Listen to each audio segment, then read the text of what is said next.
Welcome to Korean Mallus.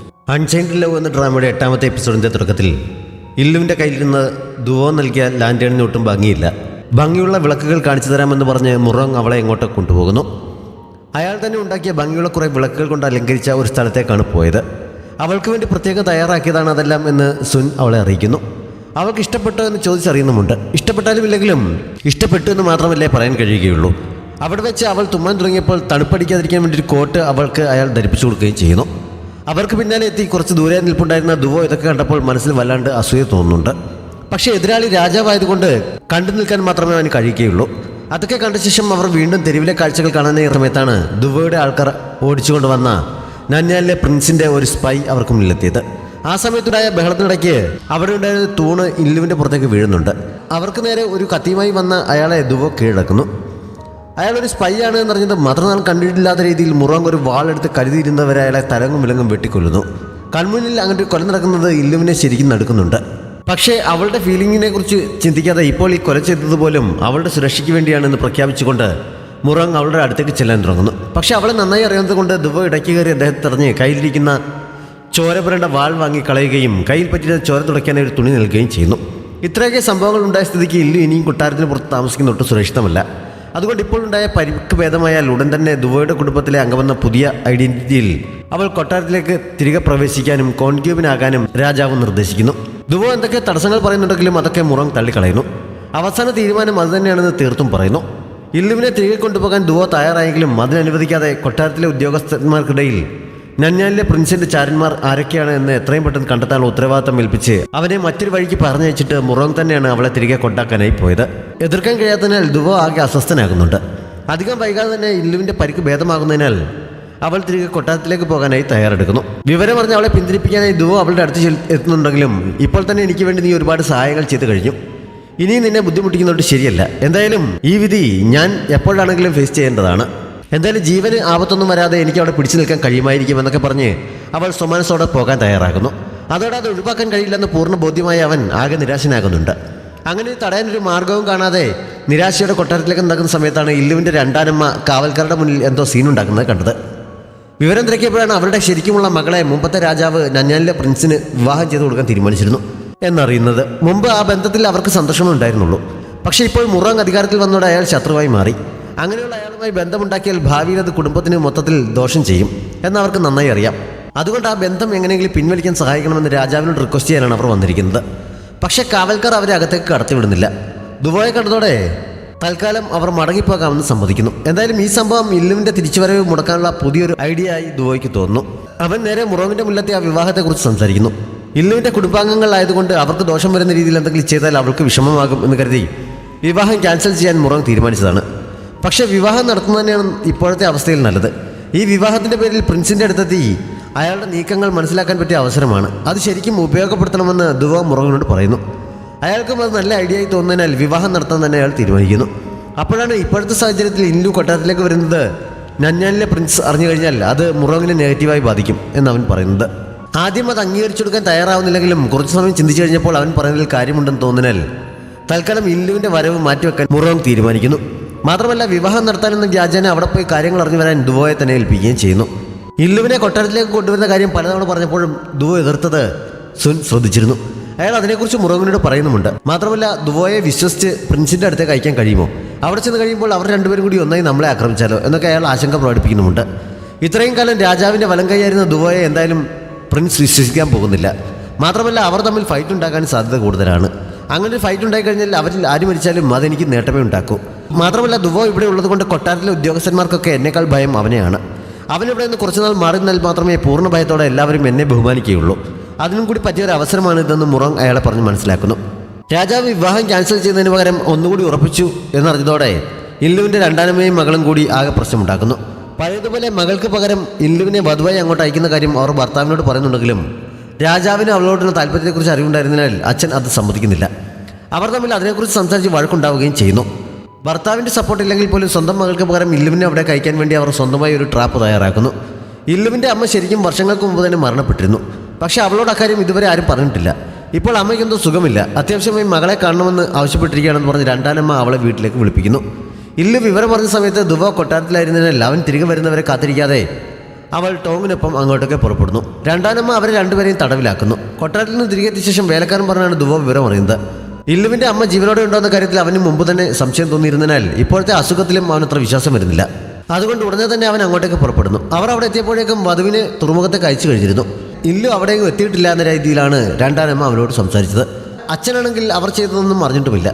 കാവയുടെ നേതൃത്വത്തിൽ വീടിനുള്ളിൽ തിരച്ചു നടത്തി കഴിയുമ്പോൾ ടോങ്ങിനെ കണ്ടെത്തുന്നു. ഇല്ലുവിനെ വധുവായി അവർ തുറമുഖത്തേക്ക് അയച്ചു എന്ന് അവൾ പറഞ്ഞറിഞ്ഞതും ദുവോ ഉടനെ തന്നെ അങ്ങോട്ടേക്ക് പുറപ്പെടുന്നു. രഥത്തിനുള്ളിൽ ബോധമില്ലാതെ കിടക്കുകയായിരുന്നു ഇല്ലുവിനെ. കുറെ കഴിഞ്ഞാണ് ബോധം വന്നത്. ആരുടെയും സഹായം പ്രതീക്ഷിച്ചിരുന്നിട്ട് കാര്യമില്ല എന്നറിയാവുന്നതുകൊണ്ട് അവൾ സ്വയം രക്ഷപ്പെടാൻ ശ്രമിക്കുന്നു. ഒരു വിധത്തിൽ കെട്ടൊക്കെ അഴിച്ച് എഴുന്നേറ്റ് പുറത്തേക്കിറങ്ങി കെട്ടിയിരുന്ന കയറുകൊണ്ട് കുതിരയെ അടിച്ച് അത് ബഹളമുണ്ടാക്കിയ സമയത്ത് രഥത്തിൽ നിന്ന് ചാടി അവൾ ഇറങ്ങി ഓടുന്നു. കാവൽക്കാർ അവൾക്ക് പിന്നാലെ തന്നെ ഓടുന്നുണ്ട്. അവസാനം അവൾ അവരിൽ ഒരാളുടെ തന്നെ വാൾ കൈക്കലാക്കി അടുത്തേക്ക് വരരുതെന്ന് പറഞ്ഞ് അവരെ ഭീഷണിപ്പെടുത്താൻ ശ്രമിച്ചുകൊണ്ട് നിൽക്കുന്ന സമയത്താണ് ദുവോ അവിടെ എത്തിയത്. അവരെ കീഴടക്കുന്നത് അവന് നിസ്സാരമായൊരു കാര്യമായിരുന്നു. ചെറിയൊരു ഫൈറ്റിലൂടെ അവരെല്ലാം കീഴ്പ്പെടുത്തിയ ശേഷം അവൻ അവളെയും കൂട്ടി അവിടെ നിന്ന് പോകുന്നു. അമ്മയ്ക്ക് സുഖമില്ലാതെ പറഞ്ഞ് വിളിപ്പിച്ചത് കൊണ്ട് അമ്മ താമസിച്ചിരുന്ന സ്ഥലത്തേക്കാണ് അവൾ അവനെയും കൊണ്ടുപോയത്. പക്ഷെ അവിടെ പൂട്ടിയിട്ടിരിക്കുകയായിരുന്നു. അവളെ പരിചയമുണ്ടായിരുന്ന ഒരു അയൽക്കാരി പറഞ്ഞാണ് അവളുടെ അമ്മ മാസങ്ങൾക്ക് മുമ്പ് തന്നെ മരിച്ചു എന്നറിയുന്നത്. അച്ഛൻ തന്നോട് കള്ളം പറഞ്ഞതാണ് എന്ന് അവൾ അപ്പോഴാണ് തിരിച്ചറിയുന്നത്. അമ്മയെ അടക്കിയിരിക്കുന്ന സ്ഥലം ചോദിച്ചറിഞ്ഞ് അവൾ അവിടേക്ക് പോകുന്നു. ഒരുപാട് സമയം അവിടെ ഇരുന്ന് അവൾ കരയുന്നുണ്ട്. ദുവോ അടുത്തിരുന്ന് അവളെ ആശ്വസിപ്പിക്കുന്നു. കരച്ചിലൊക്കെ മാറിയ ശേഷം അവൻ്റെ ഒപ്പം അവൾ അച്ഛൻ്റെ അടുത്തേക്ക് ചെല്ലുന്നു. അമ്മയുടെ മരണവരം മറിഞ്ഞതായി അവൾ അപ്പോൾ പറയുന്നില്ല. തൻ്റെ അറിവോടല്ലാതെ ഭാര്യ അവളെ ഉപദ്രവിക്കാൻ ശ്രമിച്ചത് അവരെ ശിക്ഷിക്കാൻ തുടങ്ങിയാണ് എന്നൊക്കെ പറഞ്ഞ് ഭാര്യയും ഭർത്താവും മകളും കൂടി അവൾക്ക് മുന്നിൽ ഒരു നാടകം തന്നെ കളിക്കുന്നുണ്ട്. ശിക്ഷിക്കാനൊരുങ്ങുമ്പോൾ ഇല്ലു തടയും എന്നാണ് അച്ഛൻ കരുതിയത്. പക്ഷെ അവൾ തടഞ്ഞില്ല എന്ന് മാത്രമല്ല ശിക്ഷിക്കാൻ പറയുകയും ചെയ്യുന്നു. അച്ഛൻ അതിന് തയ്യാറാകാതിരുന്നപ്പോൾ ദുവോ തൻ്റെ ആൾക്കാരെ കൊണ്ട് അവരെ ശിക്ഷിക്കാൻ വേണ്ടി അവിടെ നിന്ന് പിടിച്ചുകൊണ്ട് പോകുന്നു. രാജകുടുംബാംഗമായ ഇല്ലുവിനെ ഉപദ്രവിക്കാൻ ശ്രമിച്ചതുകൊണ്ട് ഇപ്പോൾ ഇത് വെറും ഒരു കുടുംബ പ്രശ്നമല്ല. പ്രശ്നം രാജാവിൻ്റെ മുന്നിൽ എത്തിച്ചേ മതിയാകൂ. കുടുംബത്തിലുള്ള എല്ലാവർക്കും ശിക്ഷ നേരിടേണ്ടി വരും എന്നൊക്കെ ദുവോ അച്ഛനെ ഓർമ്മിപ്പിക്കുന്നു. അതിന് വേണ്ടത് ചെയ്യുമെന്ന് ഇല്ലുവും ഭീഷണിപ്പെടുത്തുന്നു. അത്ര വലിയ പ്രശ്നമുണ്ടായി ശിക്ഷ നേരിടാതെ രക്ഷപ്പെടണമെങ്കിൽ ഇപ്പോഴത്തെ ഭാര്യയെ ഡിവോഴ്സ് ചെയ്യുക എന്നൊരു ഓപ്ഷൻ മാത്രമേ അച്ഛൻ്റെ മുന്നിലുള്ളൂ. അതുതന്നെ ചെയ്യാൻ ഒട്ടും ദയയില്ലാത്ത പോലെ ഇല്ലു ആവശ്യപ്പെടുന്നു. അമ്മ മരിച്ച വിവരം അറിഞ്ഞ് എന്ന് ഇതിനകം അവൾ പറയുന്നുണ്ട്. അവൾക്ക് ദുവോയുടെ സപ്പോർട്ട് കൂടി ഉള്ളതുകൊണ്ട് ഭാര്യയെ ഡിവോഴ്സ് ചെയ്യാൻ അച്ഛൻ നിർബന്ധിതനാകുന്നു. അവരുടെ മകൾ യുലു അതറിഞ്ഞപ്പോൾ അമ്മയെ ഉപേക്ഷിക്കരുതെന്ന് അച്ഛനോട് അപേക്ഷിക്കുന്നുണ്ട്. അപ്പോഴാണ് വിവാഹത്തിന് തയ്യാറെടുത്തോളാൻ അവളോട് പറഞ്ഞിട്ട് ദുവോ ഇല്ലുവിനെ കൂട്ടി അവിടെ നിന്ന് പോയത്. വഴിയിൽ വെച്ച് രഥത്തിൽ അവൾ ആകെ വിഷമിച്ചിരിക്കുന്നത് കണ്ട് അച്ഛനെ ഓർത്താണോ എന്നവൻ ചോദിച്ചപ്പോൾ അച്ഛൻ്റെ കാര്യത്തിൽ വിഷമമൊന്നുമില്ല. അമ്മയെക്കുറിച്ച് ഓർത്താണ് വിഷമം തോന്നുന്നത്. അവസാനം വരെയും അമ്മയ്ക്ക് നല്ലൊരു ജീവിതം കൊടുക്കാൻ കഴിഞ്ഞില്ല. അമ്മയുടെ മരണം എത്ര നിസ്സാരമായാണ് അച്ഛൻ പറഞ്ഞത്. പക്ഷേ എത്ര മോശക്കാരനായിരുന്നെങ്കിലും അമ്മ അച്ഛനെ സ്നേഹിച്ചിരുന്നു എന്നൊക്കെ അവൾ വിഷമത്തോടെ പറയുന്നു. അച്ഛൻ്റെ ബർത്ത്ഡേക്ക് സമ്മാനിക്കാൻ വേണ്ടി ഒരിക്കൽ അമ്മ ഒരു സിൽക്ക് പെൻഡന്റ് ഉണ്ടാക്കിയിരുന്നു. അതിൻ്റെ നൂൽ ചുറ്റുന്നതിടയിൽ എന്തോ ചിന്തിച്ചിരിക്കുകയായിരുന്ന അവർ അബദ്ധത്തിൽ മറ്റൊരു കളറിലെ നൂൽ ചുറ്റുന്നു. തൊട്ടടുത്ത് തന്നെ ഉണ്ടായിരുന്ന അവൾ അമ്മയോട് അതിനെക്കുറിച്ച് പറഞ്ഞ് നൂൽ മാറ്റാൻ പറഞ്ഞെങ്കിലും അത് അങ്ങനെ തന്നെ ഇരിക്കട്ടെ, ഈ ജീവിതം ആദ്യം മുതലേ തന്നെ ഒരു തെറ്റാണ് എന്ന് പറഞ്ഞ് അമ്മ അത് തന്നെ ഉപയോഗിക്കുകയാണ് ചെയ്തത്. പുറമേ കാണിക്കുന്നില്ലെങ്കിലും അച്ഛൻ്റെ സ്നേഹം കിട്ടാത്തതിൽ അമ്മയ്ക്ക് അതിയായ വിഷമമുണ്ട് എന്നവൾ മനസ്സിലാക്കിയിരുന്നു.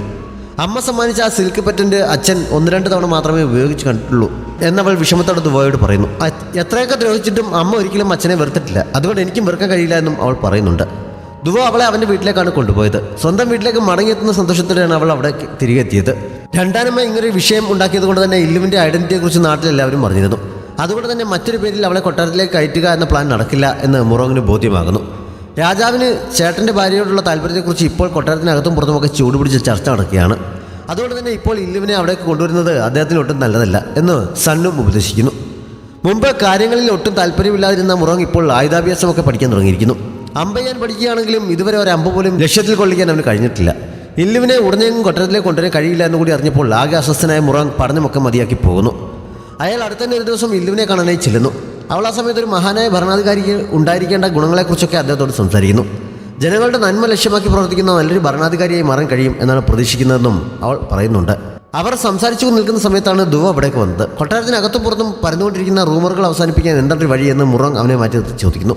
റൂമറുകളുടെ എല്ലാം കാരണം ഇല്ലു ആയതുകൊണ്ട് കുറച്ചു കാലത്തേക്ക് അവളെ അവിടെ നിന്ന് മാറ്റി നിർത്തുന്നതാണ് നല്ലത്. വിവാഹം നടത്തിക്കാൻ എന്ന രീതിയിൽ അവളെ കൂടി അവർക്കൊപ്പം നന്നാലെ പ്രിൻസിൻ്റെ അടുത്തേക്ക് അയക്കുകയാണ് അതിന് ഇപ്പോൾ മുന്നിലുള്ള ഏറ്റവും നല്ല വഴി. കുറച്ചു കാലം കഴിയുമ്പോൾ ആളുകൾ അവളെക്കുറിച്ചുള്ള സംസാരമൊക്കെ അവസാനിപ്പിക്കാം. അപ്പോഴേക്കും തിരികെ എത്തി അവൾക്ക് കൊട്ടാരത്തിൽ പ്രവേശിക്കാമെന്ന് ദുവോ നിർദ്ദേശിക്കുന്നു.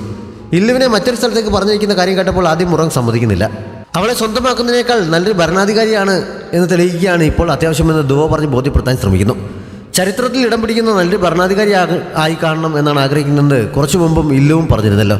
എല്ലാം കൂടി ചിന്തിച്ചപ്പോൾ അവളെ കൂടി വിവാഹം നടത്തിക്കാനായി അയക്കാൻ മുറോങ് തീരുമാനിക്കുന്നു. അവളുടെ സുരക്ഷ ദുവോയെ തന്നെ ഏൽപ്പിക്കുന്നു. നല്ലൊരു ഭരണാധികാരിയെ പേരെടുക്കാൻ തീരുമാനിച്ചതിൻ്റെ ഭാഗമായി അതുവരെ ദുബൈയുടെ നേതൃത്വത്തിലുള്ള ബ്യൂറോ കൈകാര്യം ചെയ്തിരുന്ന കാര്യങ്ങളൊക്കെ ഇനി മുതൽ എന്നെ നേരിട്ട് ഏൽപ്പിച്ചാൽ മതി എന്നൊരു ഓർഡറും കൂടി നൽകിയിട്ടാണ് മുറോങ് അവിടെ നിന്ന് പോയത്. സത്യത്തിൽ അയാളെ കൊണ്ട് അങ്ങനെ ഒരു തീരുമാനം എടുപ്പിച്ചതൊക്കെ ദുബൈയുടെ പ്ലാനായിരുന്നു. കൊട്ടാരത്തിൽ ഇങ്ങനെയുള്ള റൂമറുകൾ പരക്കാൻ തുടങ്ങിയപ്പോൾ മുറോങ് ഇല്ലുവിനെ കാണാൻ എത്തുമെന്ന് അവന് ഉറപ്പായിരുന്നു. നല്ലൊരു ഭരണാധികാരിയായി കാണാനാണ് ആഗ്രഹിക്കുന്നതൊക്കെ അയാളോട് പറഞ്ഞ് ഇൻസ്പയർ ചെയ്യിക്കണമെന്ന് അവൻ നേരത്തെ തന്നെ ഇല്ലുവിനോട് പറഞ്ഞിരുന്നു. അതനുസരിച്ചാണ് അവൾ അയാളോട് സംസാരിച്ചത്. രാജാവാണെങ്കിലും ഇപ്പോഴും ഭരണകാര്യങ്ങളിലും മറ്റും അയാളെക്കാൾ കൂടുതൽ അധികാരം ദുബൈക്ക് തന്നെയാണ്. അതെല്ലാം സ്വന്തം കൈകളിലേക്ക് ആക്കാൻ അയാളൊരു അവസരം നോക്കിയിരിക്കുകയാണെന്ന് അവന് നന്നായി അറിയാം. അതുകൊണ്ട് തന്നെ അവൻ അതിനുള്ള ഒരു ചാൻസ് ഉണ്ടാക്കിയതാണ്. ഭരണം കൺട്രോൾ ചെയ്യണമെന്ന് അവനിപ്പോൾ യാതൊരു ആഗ്രഹവുമില്ല. അവൻ്റെ ശത്രുവായ പ്രിൻസിൻ്റെ അടുത്തേക്ക് തന്നെയാണ് അവർ പോകാൻ തുടങ്ങുന്നത്. അയാളോട് പ്രതികാരം ചെയ്തു കഴിഞ്ഞാൽ പിന്നെ കൊട്ടാരത്തിലേക്ക് മടങ്ങി വരേണ്ട ആവശ്യം അവനില്ല.